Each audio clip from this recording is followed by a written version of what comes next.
Assalamu alaikum wa rahmatullahi wa barakatuh. Welcome to day 209 of Quran in a Year Plus, where we learn to look at the world and live life according to the lens of the Quran. Today we're going to be looking at verses 13 to 43 of Surah Taha. أعوذ بالله من الشيطان الرجيم وأنا اخترتك فاستمع لما يوحى. I have chosen you, O Musa, to convey my message, so listen carefully to what is being revealed to you. إنني أنا الله لا إله إلا أنا فاعبدني وأقم الصلاة لذكري. Indeed, I alone am Allah. There is no one worthy of worship except me.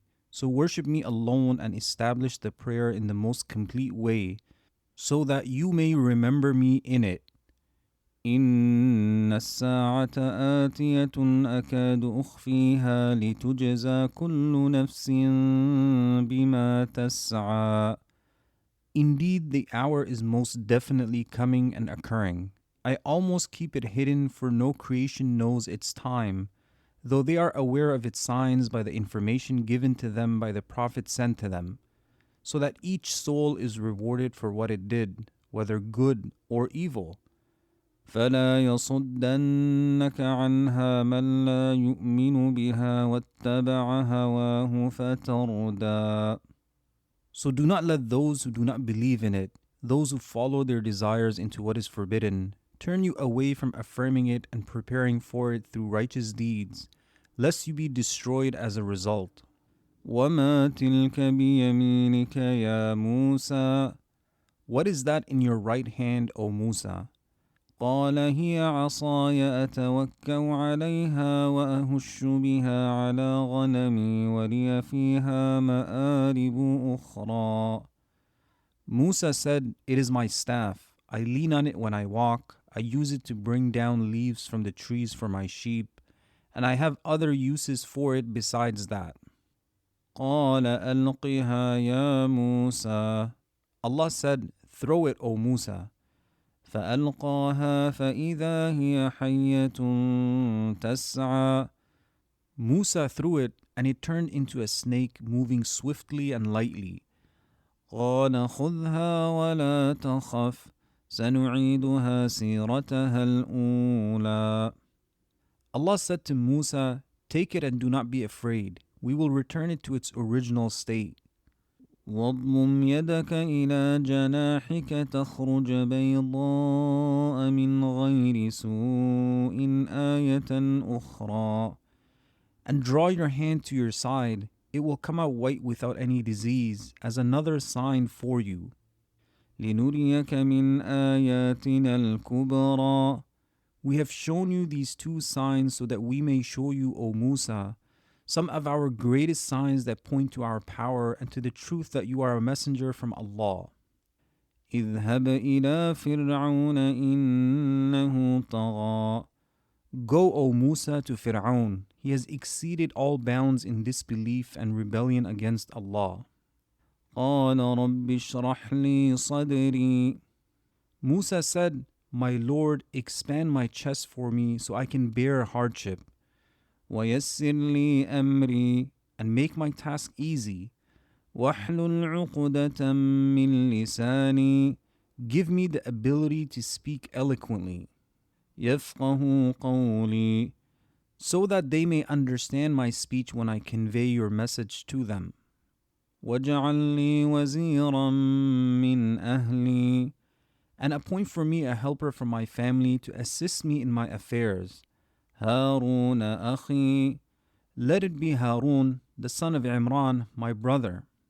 أشدد به أزري, strengthen me through him. وأشركه في أمري, and make him a partner with me in the mission. كي نسبحك كثيرا, so that we may glorify you abundantly. وَنَذْكُرَكَ كَثِيرًا, and remember you often and consistently. إِنَّكَ كُنْتَ بِنَا بَصِيرًا. Indeed, you have always been fully aware of us. Nothing about us is hidden from you. قال قد أوتيت سؤلك يا موسى. Allah said, you have been granted what you asked for, O Musa. وَلَقَدْ مَنَنَّا عَلَيْكَ مَرَّةً أُخْرَى. And we had already bestowed favor upon you once before. إِذْ أَوْحَيْنَا إِلَىٰ أُمِّكَ مَا يُوحَىٰ. When we inspired your mother with what we inspired her, through which Allah protected you from the plotting of Firaun. أن اقذفيه في التابوت فاقذفيه في اليم فليلقه اليم بالساحل يأخذه عدو لي وعدو له وألقيت عليك محبة مني ولتصنع على عيني. We instructed her when we inspired her, place him after his birth into the chest, then cast the chest into the river.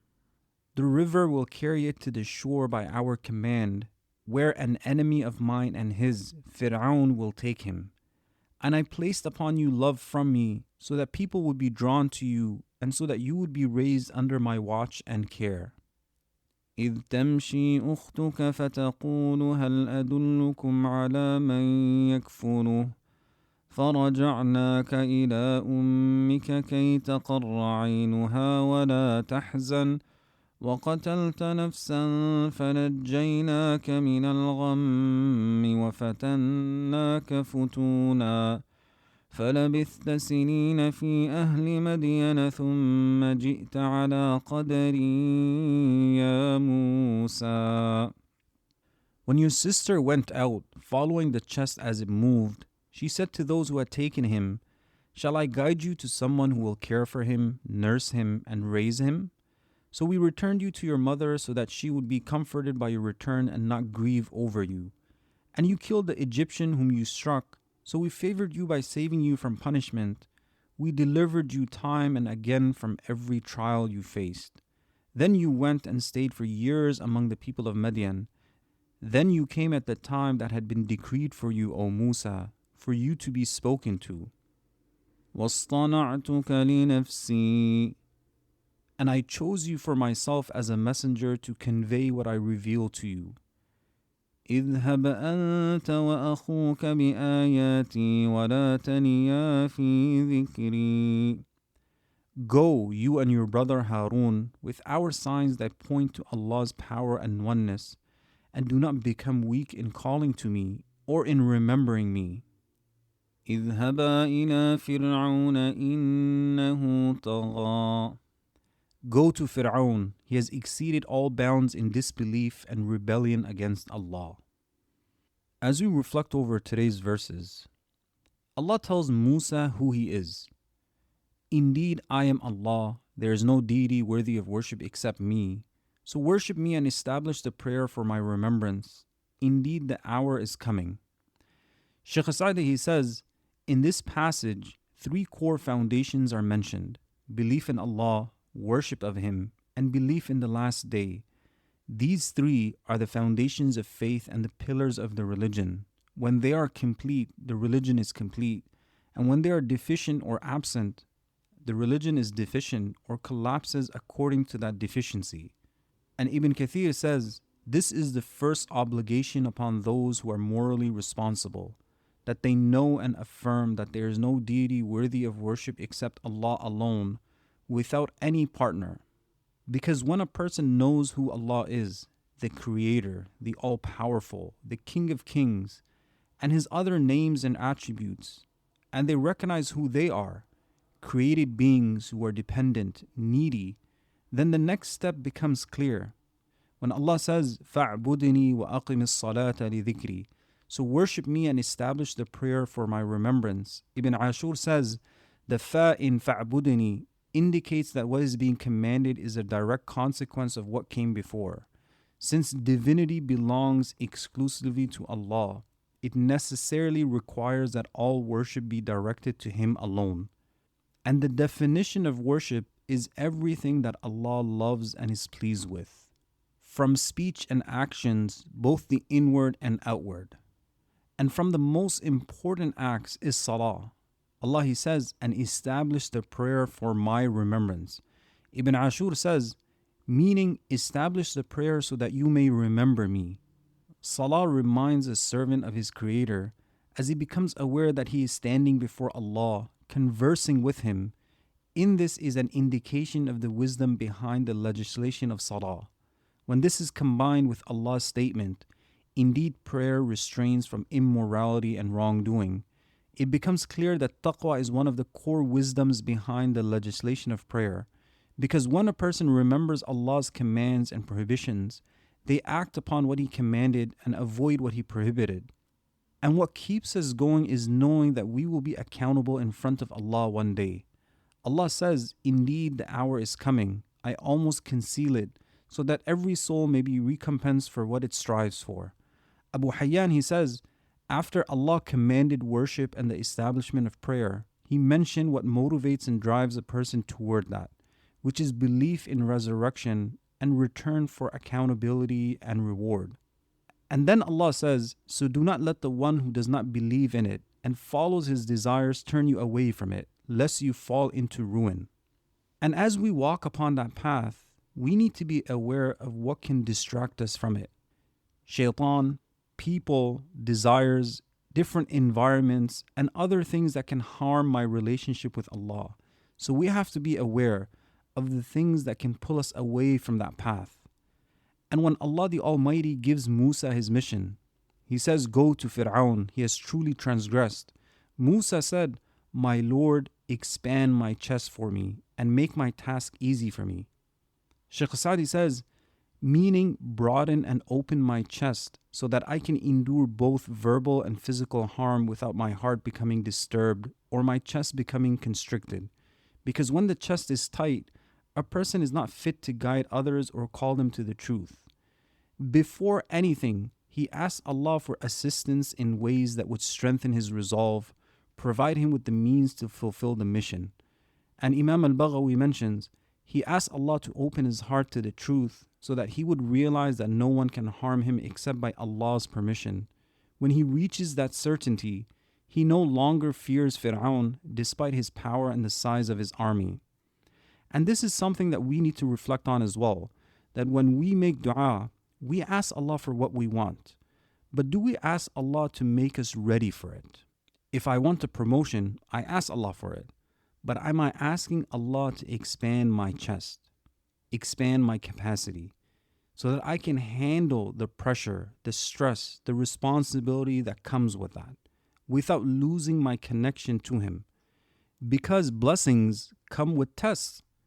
They come with its challenges, both the positive and the negative. So we ask Allah to expand our chest so that we're ready to walk upon that path. And we ask Allah to make that path easy as well. And at the end of his dua, Musa said, indeed you have always been fully aware of us. Ibn Ashur says, ending the supplication with this statement contains several benefits. One of them is that Musa is entrusting the matter to Allah, acknowledging that Allah knows best what is truly beneficial for them, and that his request is based only on the extent of his own limited knowledge. He ends his dua by entrusting the matter to Allah. And because of that etiquette that he showed with Allah, Allah said, you have been granted what you asked for, O Musa. And we ask ourselves as well, I ask for what I think is good for me, but do I entrust the matter to Allah that ultimately He knows what's best, and that He is going to grant me what is best for me? And we also learn something powerful that will change our perspective. Allah tells Musa, and we tested you with various trials. Imam al-Razi, he says, a question arises. Allah is listing His favors upon Musa in this passage. So how does it fit to mention trials among blessings? The answer is from several angles. First, fitna here means the intensification of hardship. Since enduring greater trials leads to greater reward, Allah counted it among His favors. Second, the meaning of fatannaka futuna can also be we purified you completely, like the expression, I refined gold from impurities, meaning to extract and purify it. So the trials were a means of purification and elevation. And Allah tells him that, then you came at the time that had been decreed for you. And He also said, and I have chosen you for myself. the culmination of all previous favors, showing that his entire life was preparation for this mission. Everything Musa went through was shaping him for this moment. And that should change how we see our lives as well. What looks like hardship in our lives may actually be preparation. What feels like delay may actually be a blessing. And what seems like scattered moments are in reality part of a carefully crafted path leading us to our purpose. We know the purpose of life, why we were created.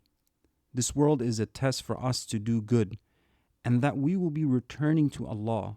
So moving forward, how will I live that purpose? How will I grow in my relationship with Allah, my servitude to Him? How will I serve the religion of Allah? How will I serve people? What will I do in my journey to Allah? What will be my story? And one thing that gives us strength in our journey is the remembrance of Allah. Allah tells Musa, "Go you and your brother with my signs, and do not become weak in my remembrance." Imam al-Tabari says, "Do not become weak or fall short in remembering me in what I have commanded you and what I have forbidden you from, because your remembrance of me strengthens your resolve and steadies your steps.